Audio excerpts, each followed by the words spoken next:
quando a gente fala do centro do Rio de Janeiro, a gente fala de uma cidade que não enxerga muitas vezes o que não é a zona sul do Rio de Janeiro, o que não é a orla, o que não é os bairros nobres. Até quando o campo progressista vai enxergar políticos como Eduardo Paes como solução para os problemas da capital carioca? Professor, assim, o teu questionamento é muito interessante, porque eu acho que ele não é uma questão pontual e localizada no Rio.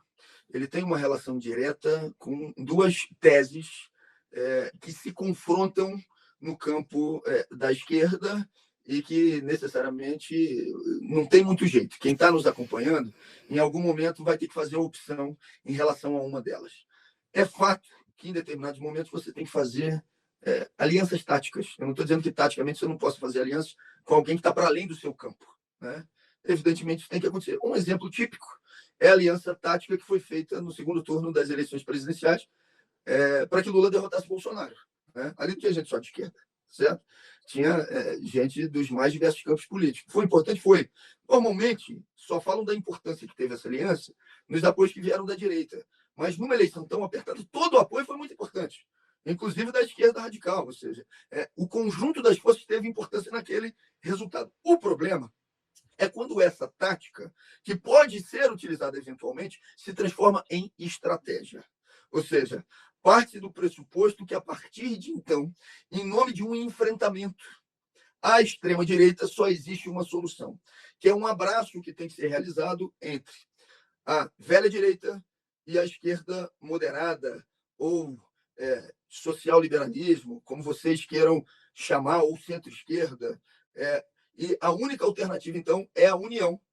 É um abraço dessas forças, porque senão você não consegue derrotar essa extrema-direita. Ou seja, se junta todo mundo contra a extrema-direita. O problema é que, quando isso vira estratégia, e você tem um governo eleito com essa tática, mas que assume como estratégia, a ala direita sempre cobra a manutenção de um programa econômico onde os seus interesses não sejam colocados em xeque.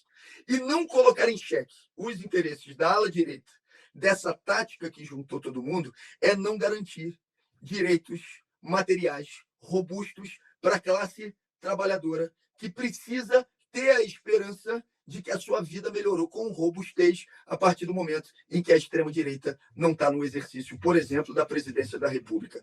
Como ilustração disso, eu quero gastar minhas energias dialogando, como fiz no final de semana, com os moradores de Santa Cruz, da Zona Oeste do Rio de Janeiro, lá da Casa da Moeda do Brasil, trabalhadores e trabalhadoras, mostrando que um programa de esquerda foi fundamental para que a Casa da Moeda não fosse privatizada, que a mobilização deles foi fundamental para isso. E quero gastar muito pouquinha energia tentando convencer a Suzana Vieira a não ser lavajatista. Ou seja, se eu tenho que botar as minhas energias numa classe média que já está completamente voltada para uma posição moralista e lavajatista, eu vou gastar minhas energias prioritariamente com a classe trabalhadora que perdeu as esperanças em algum projeto que pudesse fazer com que ela tivesse mais apoio. Eu acho que, quando a gente faz isso, a gente consegue atingir o coração das pessoas no sentido de cativar as pessoas na compreensão de que a vida delas pode mudar e pode melhorar. E aí eu acho que a gente tem que, no Rio de Janeiro especificamente, como foi o município ou o estado citado por você, professor, lembrar de figuras históricas que fizeram esse enfrentamento localmente. Ou seja, eu não consigo falar do Rio sem dialogar sobre o que foi, por exemplo, o fenômeno Brizola, ou seja, que construiu 500 CIEPs espalhados por todas as regiões do Rio de Janeiro, e que até hoje, quando alguém pergunta quem foi o último governador do Rio eleito, que fez majoritariamente pelo povo, as pessoas vão responder rapidamente: Brizola. E a votação de Brizola, onde é que era? Ele conseguiu estar com força política na Zona Oeste, ele conseguiu estar com força política na Baixada Fluminense, que são regiões que até 2014 ainda votavam com a gente, votavam contra a direita, e que, a partir de 2018, deixaram de votar.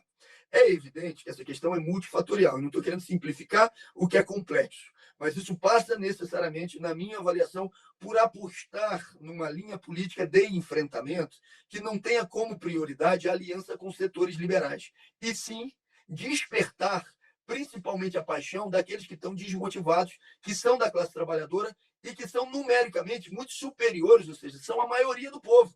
A maioria não é quem mora nas regiões ricas, a maioria é quem mora nas regiões populares, e que, se você disser para eles que tem um projeto de ruptura com o modelo que está excluindo, eles vão junto contigo. Se você disser que vai reestatizar a SEDAI no Rio de Janeiro, que é um absurdo, o preço da conta de água que está sendo cobrada e que a gente precisa dar apoio, como tem dado, aos 16 municípios que não privatizaram, você atrai parte dessa classe trabalhadora, inclusive, que está desalentada, que não tem esperança. Tentando responder a sua pergunta sem fugir dela. Eu acho que o teu questionamento é chave para uma disputa importante que se faz de linha política. E a linha política que eu acho que tem que prevalecer na esquerda não é aquela que prioriza, repito, a aliança com setores liberais. É aquela que, mesmo parecendo em determinados momentos isolada, vai dialogar com a maioria do povo da classe trabalhadora com um programa que supere as dificuldades materiais que estão sendo enfrentadas por ela.